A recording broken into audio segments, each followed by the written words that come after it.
આજે તો ઘઉં ચોખા લેવા ગયા ને પછી જવું પડ્યું રાતે આપણે લગ્નની પેનડ્રાઈવ લેવા. તો કહાની કઈક એવી છે મિત્રો.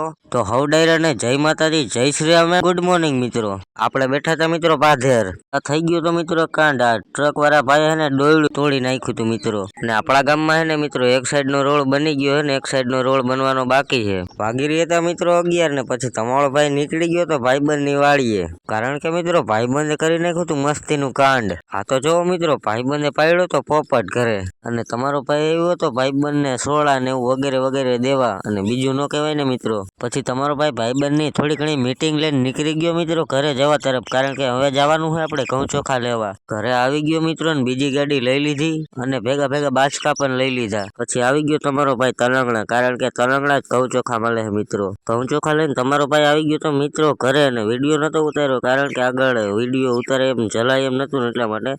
તો તમારો ભાઈ થઈ ગયો નાઈ ધોઈને ફ્રેશ. રાત થઈ ગઈ હતી મિત્રો. તમારો ભાઈ બેસી ગયો તો જમવા. પછી આપણી ઘરે મિત્રો મહેમાન આવી ગયા હતા ને મહેમાનને તમે વરતતા જઈશો. અને ભેગી ભેગી આપણે દ્રાક્ષ નું સેવન પણ કરતા હતા. પછી હું ને મહેમાન બે નીકળી ગયા મિત્રો ચા બાપીને અડલા પાસે એના લગ્નની પેનડ્રાઈવ લેવા મિત્રો લાઈટ છે. અડલો ને માઉલ આવી ગયા મિત્રો બે પેનડ્રાઈવ લઈને. પછી આપણે કરી નાખ્યા એની અરે રામ રામ. અને પછી મિત્રો આપણે નીકળી ગયા આપણા ઘરે પેનડ્રાઈવ લઈને. આવી ગયા મિત્રો ઘરે ને જોવા માંડ્યા આપણે પેનડ્રાઈવ. તો મિની બ્લોગ અહીં ખતમ. બધાને જય શ્રી રામ, બાય બાય.